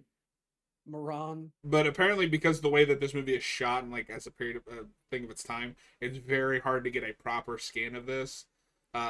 They gave the Arrow release like a 3 out of 5, which isn't terrible, but it's not incredible. The version I'm watching on here looks fine. Yeah. but I'm sure they could do better. I mean, like, this movie has a cult following. Like, there are people who like. I'm this not movie. hating this. Yeah. I don't know what the fuck is happening, but like, No, There are a few famous fans of this movie too. I have 1 and 3. I don't own 1 and 3 yet. I have 1 and 3 in my cart on Amazon. If I get those, if they make a 2 4K, that would be like a gap fill movie. Where like, I don't know if I'm gonna watch it, but it would piss me off to own Exorcist 1 and 3. that's why I don't want to get the Blu-ray, because I have 1 and 3 on 4K, and it would drive me nuts to have just 2 on Blu-ray. But it is funny on the Scream Factory Blu-ray, and this is why I asked you about another cut, because they label it specifically John Borman's film of Exorcist II Heretic. I was like, yes, what? That is the original title. His film of. Yeah. His film of. He filmed it. He filmed it again. It makes you think it's an adaptation of something, but it's not. Yeah. Or like there's another director's cut of this somewhere, like Exorcist 4. I don't know why they printed it like that. And obviously, the failure of this is a factor why 3, like, people didn't care and didn't see it. And I mean, both Blatty and Friedkin have trashed this movie. There's one interview from like 1999, 2000 when the extended cut of the original comes out and Blatty's promoting it. And there's a guy interviewing Blatty, and they're talking about The Exorcist and its legacy. And he was like, "Well, how do you feel about the sequels?" And Blatty's like, "I wrote and directed the third one." No. I hate it when interviewers like that do no research ahead of time. Like, come on. Well, especially because this reminds me of a clip I saw the other day. Jack Black was being interviewed for, I think, Mario, and they shifted it to Tenacious D, and I'm like, that's not what he's here for, and the target audience for this interview is not going to care about Tenacious D. What are you doing? Did he get back together? No, that was what they asked if there was a reunion planned, and he said no. Oh. This is an off-camera topic, but that whole thing was so stupid. This is news to me. We'll talk about it later. we have to watch this epic chase sequence. It's kind of dumb, though. Oh my god, it's very dumb. They're on a train. We love trains. It is the dumbest band breakup I've ever seen. Okay, we will talk about it later. Yeah. They're strangers on a train. What is this, planes? What is this, planes, trains, and automobiles? Yes. That movie's good. So is this. No. You want to get that movie without this. Double feature of this and planes, trains, and automobiles. So I'm gonna assume.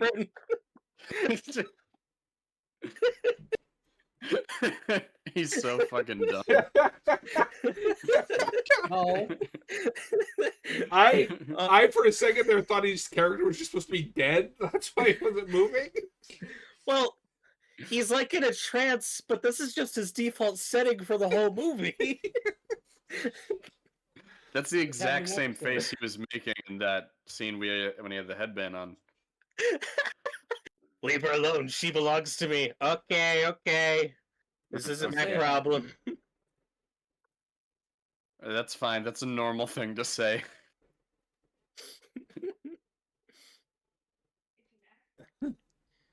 Is this your daughter? No. No, she belongs to me. I will say I'm enjoying this. I feel like there's a much better, shorter cut of this movie. Because this movie's already incomprehensible. You might as well just keep it at like a breakneck pace. Yeah, I agree. So I think for me, the section where Burton's wandering around Africa is the big slog point of this movie. Well, no, just make the Burton cut. Like, cut everyone else out of this movie. Just him confused, wandering around different movie sets. I think you could cut that stuff down. Well, no, that's the best stuff in the movie. Like, because he doesn't know where he's at, he doesn't know what's happening. Noah was just really offended by the boob scene, which is like the best scene in the movie. Yeah, I was offended. The power. And what? I don't like Richard Burton ASMR Shut it off. Turn it off. Stop it. This movie would be better with Tom Atkins. We do love Tom Atkins. I told you it's planes, trains, and automobiles. Tom Atkins is Pazuzu. History's coolest man. I'd love Tom if he played Atkins. Pazuzu. Oh my god. They're doing the exorcism, and Pazuzu's just like, stop it! That is just a set. I can totally tell how they did that effect.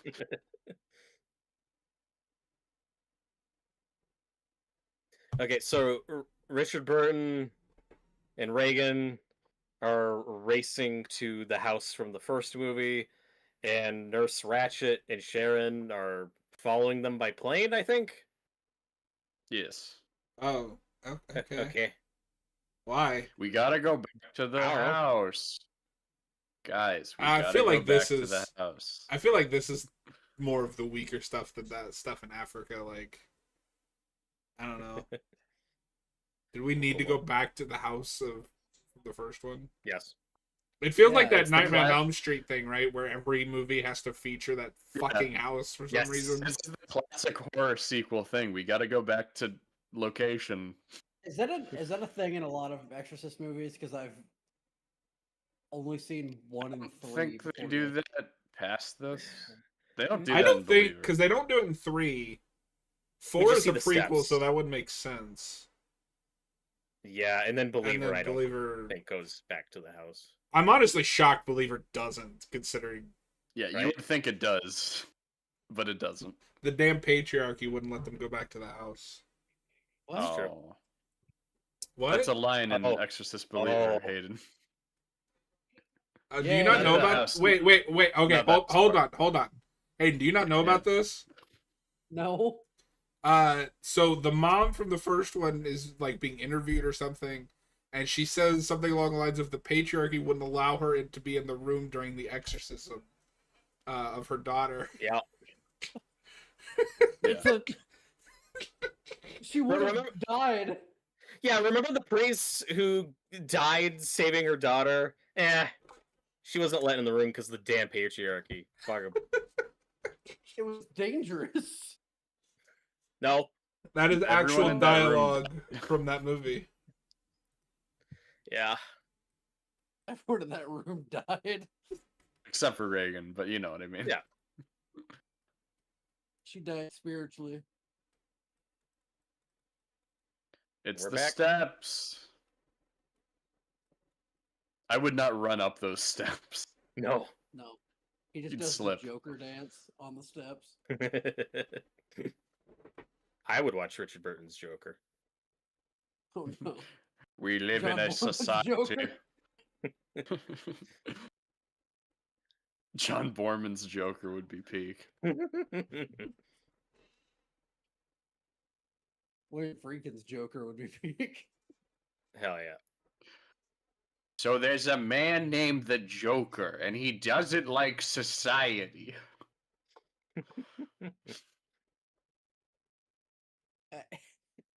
And I said, Joaquin Phoenix, if you don't do the line right, I'm not giving you a milkshake.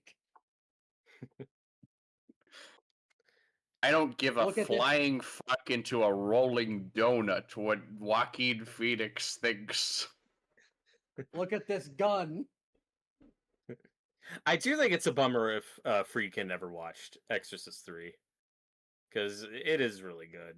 I think he avoided it. Yeah. And I know, What I think he was on somewhat friendly terms with Blatty, but he, I guess, just avoided all sequels to The Exorcist. Out Yeah. of principle, and he's only I- seen like 2 minutes of this movie. Oh my god. I know Blatty saw the fourth one, like the Rennie Harlan version, and thought it was hilarious. Oh my god, locusts! Well, things are happening. Oh my god. Why does this movie love locusts so damn bad? Because they're cool. Did you guys think that this movie needed more locusts? Yes. Yeah. Oh my god. Stop.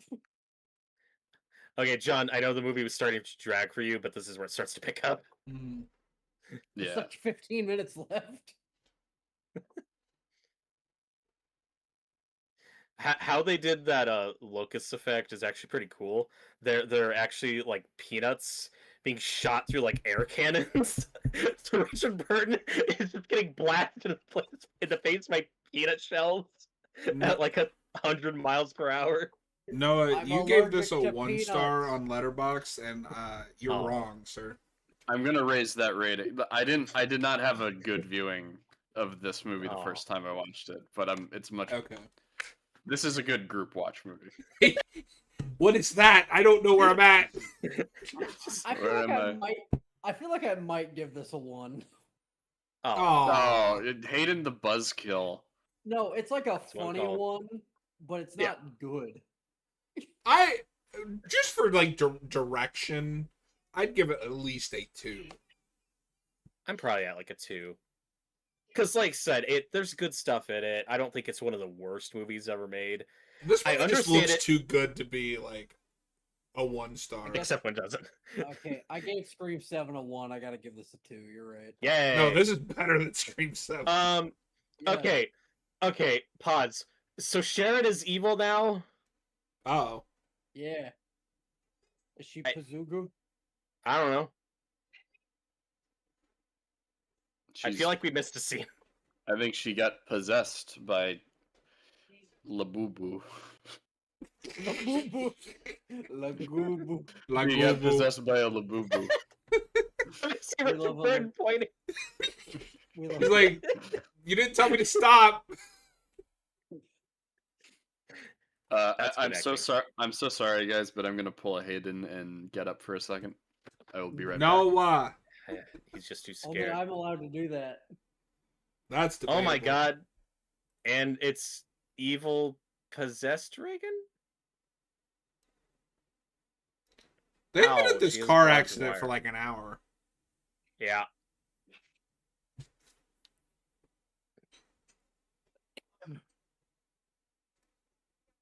Oh, and the poor taxi cab driver's dead. Sucks for him. Oh. Yeah, why is Sharon doing this? I don't know. She's possessed, I think.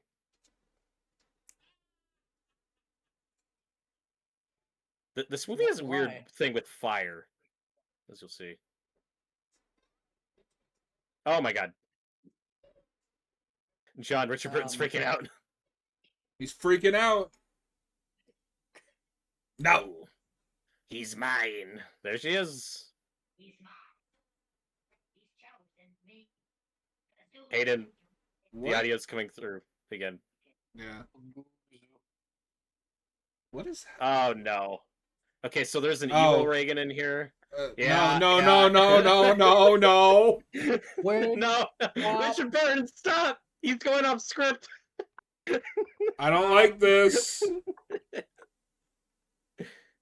Kill her. Oh god. Yeah, Sharon, no, don't. And she's on fire. What is that sting? I don't know. It's like clown music. Why? What is happening with this character? I don't understand. She's evil and set herself on fire. Is that supposed to be And- like a parallel to the beginning? Yes. The wings are brushing me. And then evil Reagan is making Richard Burton attack good Reagan. Oh. I forgot that there are now physically 2 Reagans. Yes, it's Superman 3, the junkyard fight. Oh god, stop it. Ah, Why me?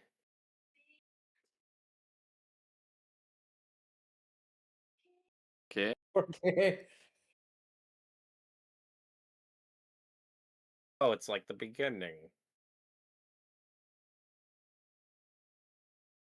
Yeah, John, that's what's weird about Sharon setting herself on fire is it feels like a callback to the opening, but Richard Burton's not seeing it. I'm very. This scene is making me very uncomfortable. Yeah. Yeah. Okay. So. Don't. Yeah. Well, now he's attacking Bad Reagan, so this is fine. Yeah. Pazuzu. Pazuzu. I don't think I've ever been more confused during a movie. Like, I don't know what's happening, why it's happening. What is this? And you've watched David Lynch movies. Yes. Nurse Ratchet's just David Lynch having a bad time. Mulholland Drive makes more sense than this movie. Actually does. It actually does. They should get a Criterion. It should. Yes. This is better than half the Criterion library. Oh, don't say that. True.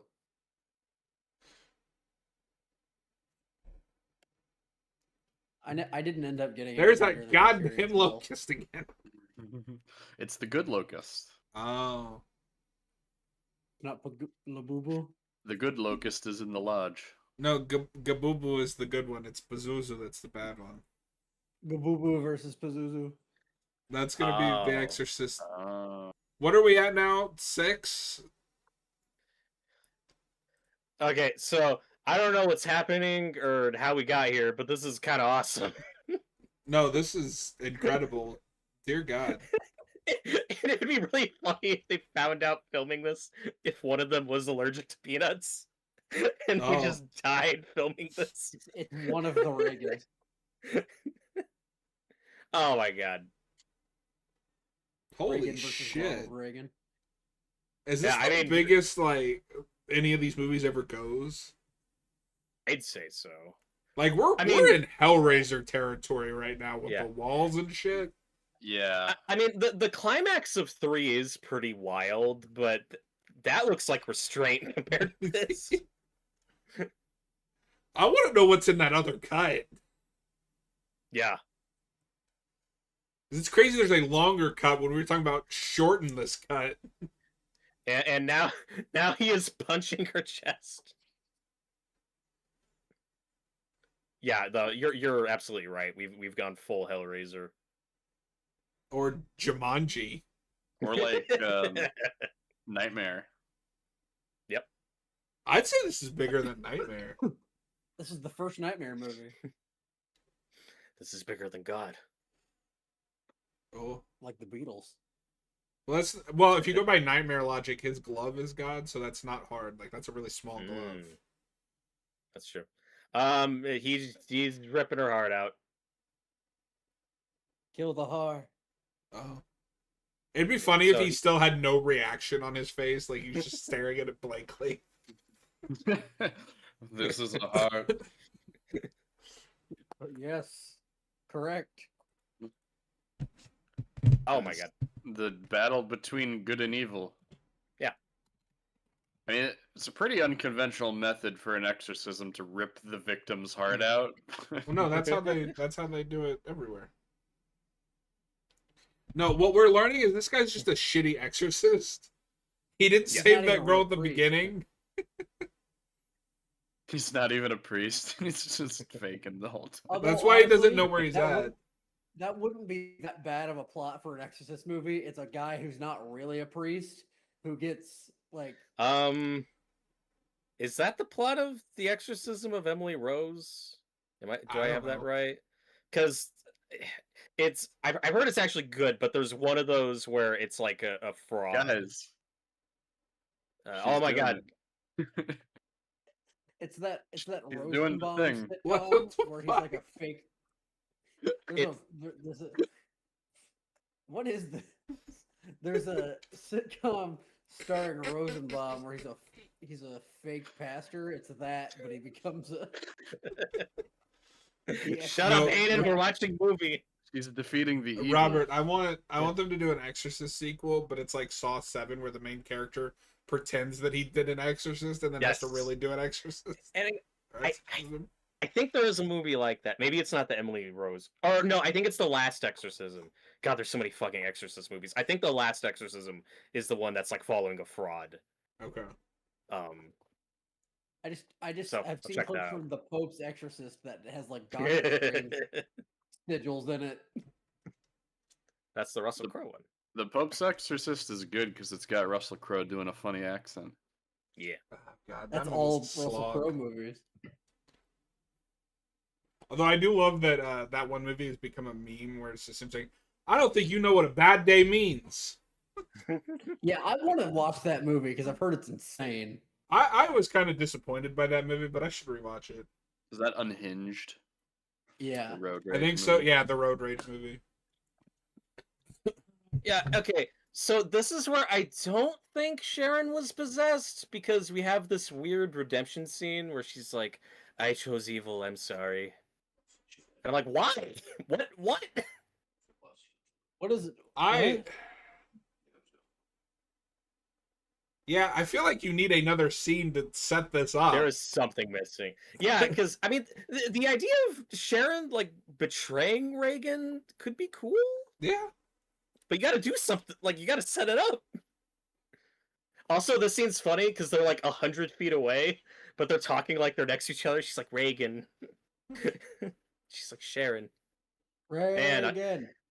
I'm a head out. Yeah, that stuff makes no sense. But we did it. I We did. beat the We did something. I don't know what we did, but We are Exorcist II. What was even the inciting incident of this movie? We don't know. there isn't one. How did this all start? It started with that seizure machine, and then the blonde got lost in Reagan's mind, so they disconnected Reagan from the machine and put Confused Man into the machine, and then and then Reagan started groping the doctor, and then it all just went downhill from there. You just described things that happen in the movie. But That is correct. Yes. Plots. I don't know if there is a plot to this movie.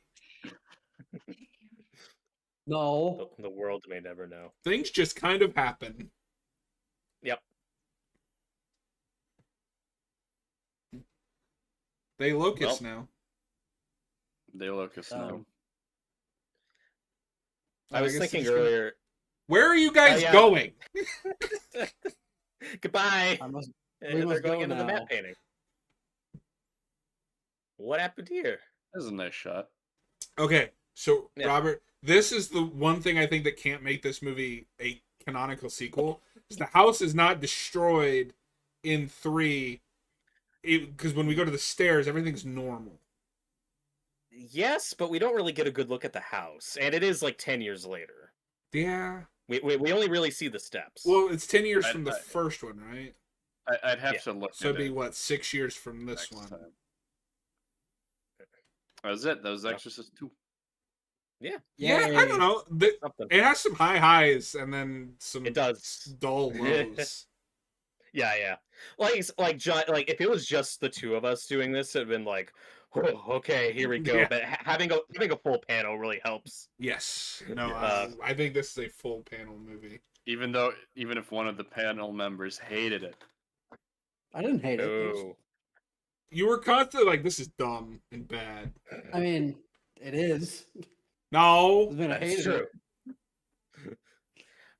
This has nothing to do with this movie, but I was thinking earlier, the only thing that would make 3 better is if George C. Scott had some of Ash's lines from Army of Darkness. I just imagine him saying, "Yo, she-bitch, let's go." I'd love that. Yo, sheepish, shut your mouth. That would be incredible. And Um, the font's the same as the first one. They got that Yeah. right.